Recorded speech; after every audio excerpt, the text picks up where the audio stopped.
Welcome to Philosophy and Faith, where our goal is to help you navigate your intellectual and spiritual journey, especially in regards to topics like God, faith and doubt, meaning and purpose, and more. I'm Nathan Beason. And I'm Daniel Jepson. And together we discuss the big questions that humans have wrestled with for thousands of years. We're glad you can join us. So the last thing we were talking about was going into the creation myth, right?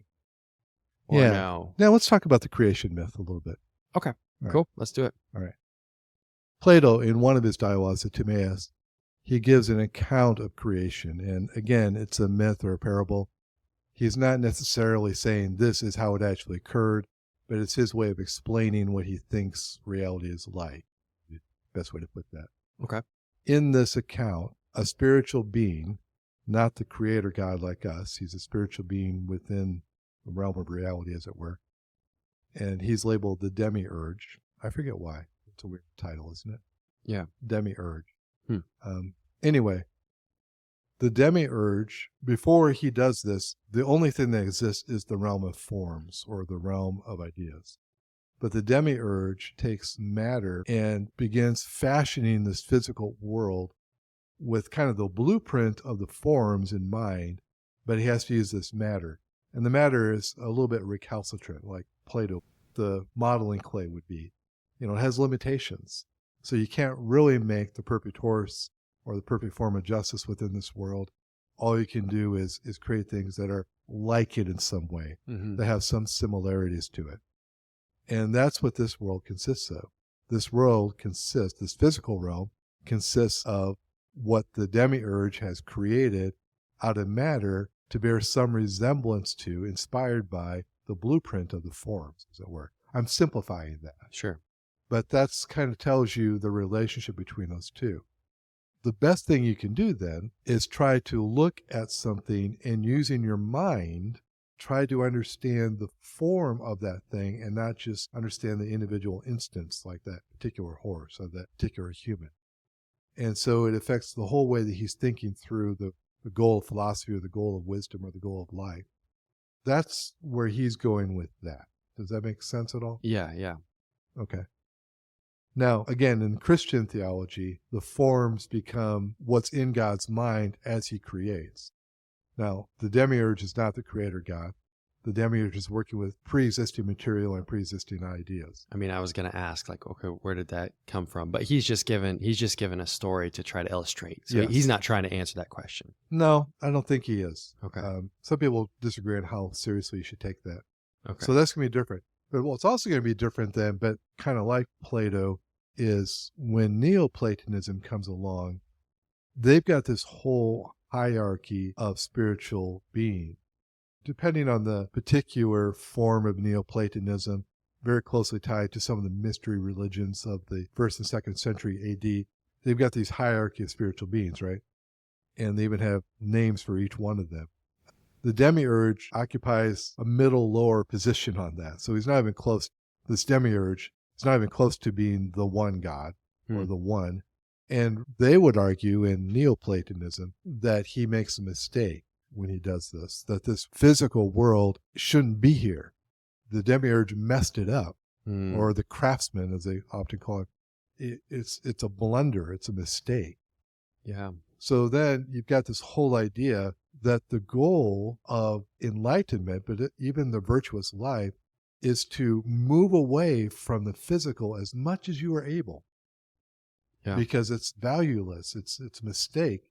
And have this life of knowledge of the mind and this intellectual unity with the one, if you can. So this is all kind of flowing out of that same stream of Plato, that the physical world is going to be less valuable. And they're going to increase that, but it's a theme already in Plato. So how would they move away from the physical nature in order to take on more spiritual and be enlightened to spiritual things? Sure.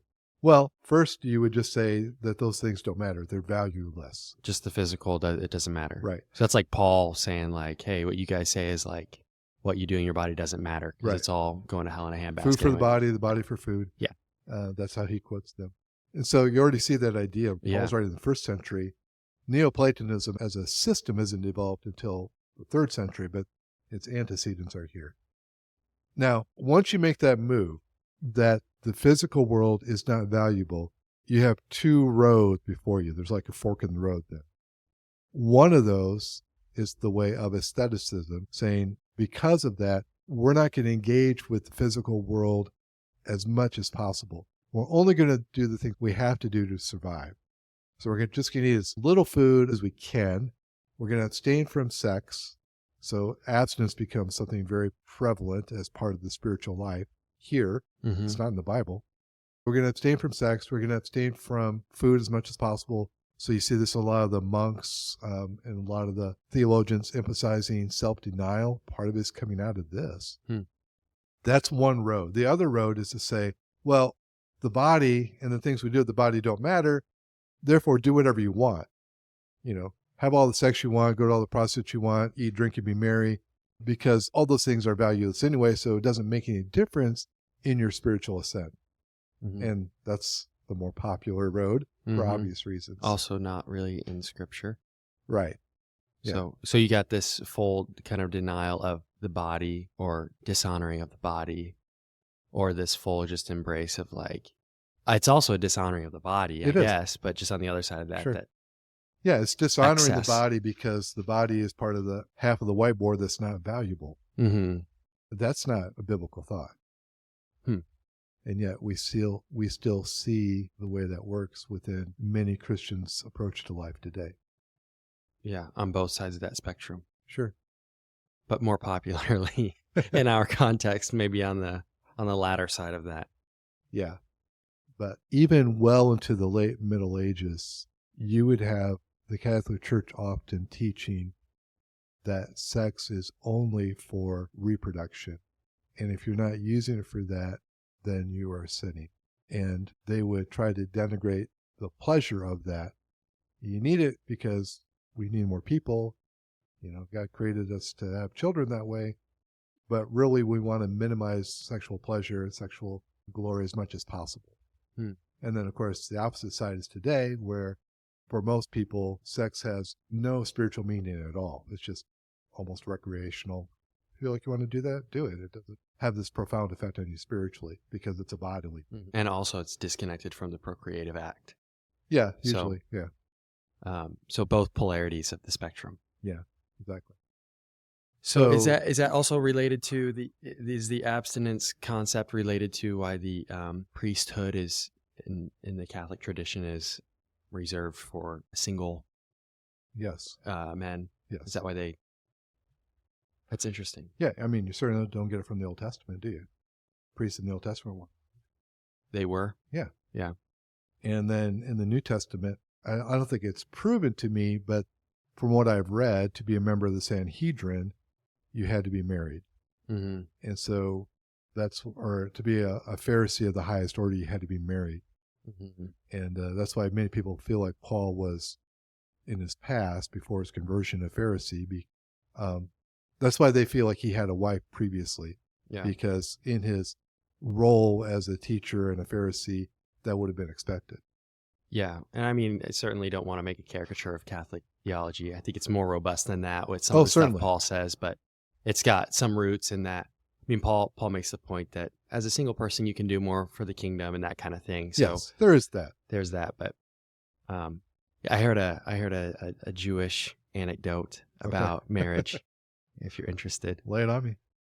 There was a Jewish rabbi. It was said that in the certain Jewish Mishnah that the only reason why you could forsake your husbandly duties would be to study Torah. And so there was debate on how much you could leave your wife in order to go study Torah.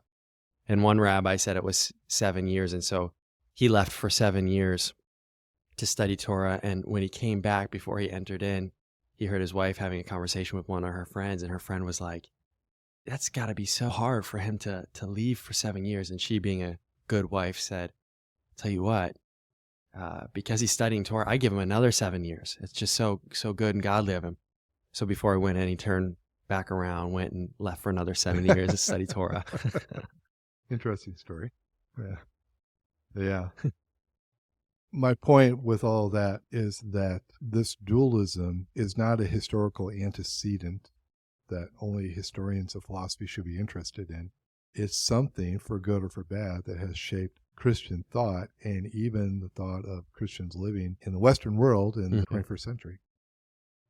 Yeah, for sure. That's kind of foundational. But I can see the way that the Christian thought, I mean, even thinking back to Genesis, and you've got God as creator and then his creation, I can see how that is dualistic in a sense, and can see that God exists in a different way as a non-physical being who's not becoming outside of time, not changing, that kind of thing. I can totally see that. Right. But you got to be careful with what that means for what's in the realm of matter and how you treat that, because you don't want to dishonor what God has created and call good, but oftentimes that can happen. That's exactly one of the fundamental differences that comes out of this then. For Plato and Platonism, the body and the physical world are either bad, a mistake, or at least valueless. For Christian thought, biblical thought, the physical world is good. 6 times God says it is good. Yeah. And the scriptures talk over and over again about God creating it out of his good purpose, that it reflects some of the majesty and beauty of God. Yeah. That he gives us things to enjoy. He even talks about, bread and wine that he brings from the earth for humans to enjoy. So it's a radically different thing. In the biblical theology, creation, this physical creation, is a good thing. Mm-hmm. Yes, it can be idealized, it can be abused, but that doesn't mean it's not good. It just tells you that it is good. You don't pervert something that's already bad. Yeah. In that sense. And I think the way this plays out is the prevalence of the idea that after we die, our eternal state is going to be an immortality instead of a resurrection.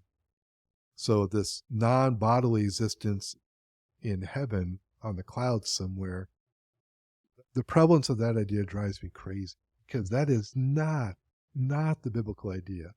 The biblical idea is, even if there's an intermediate state between, the goal is resurrection in a physical body on the earth. Mm-hmm. That is a clear teaching in Scripture. Yeah. So will it be heaven? Well, in the sense that God himself then is able to dwell with his creatures. So if you define heaven as all things are right and we have union with God, yes, that's heaven. But it's not someplace out in the farthest galaxy or beyond the universe itself. It's this world. Yeah. This earth. God makes a good earth. He creates men and women to be his ambassadors, his representatives within this physical world. And that is like all things God does, it is a good and wise plan, and he's not going to give up on it. Mm-hmm. He might take a different way to get there because of his allowance for human sin, because of free will, but he's not going to give up on it. So anyway, and again, I'm preaching now. Well, sorry. no, it's good, but to reiterate, not just humans either, but all of creation. Yes. God created creation with a purpose in mind for humans to expand the garden and to develop culture and to organize the raw materials to bring about its goodness in a way that it started as a fledgling and it's going to grow. Right. And so he's still bringing it to that purpose. He's not just plucking Christians out to go to this other place to get rid of the earth, but to resurrect all of it. Yes. Humans and creation together. Yes. I don't know if it's the main reason. Maybe, though, the main reason we have lost sight of that is because Christian theology has taken in too much Plato on this particular point anyway. Yeah. I mean, we're getting at the heart of what we're trying to discuss here, the influence between these two, and try to distinguish between them so that we can have better theology. Right. That's the goal. Hopefully this helps. So well, thank you for exploring Plato's biggest idea of dualism, and the illustrations are really helpful. So hopefully people have a chance to write down and kind of conceptualize it, the image that you had for us about the whiteboard and all these different links. Yeah, I hope so. But really, really helpful in thinking through how we understand reality and our idea of dualism, and especially in case there are ways in which we dishonor the physical, either through denigrating and trying to get rid of or through excess. Right. All right. That's it for now. Thanks. My pleasure. See you. See ya. Thanks so much for listening. If you like what you hear, click follow or subscribe depending on your platform. Check the notification bell so you're up to date with new episodes and leave us a review. Until next time.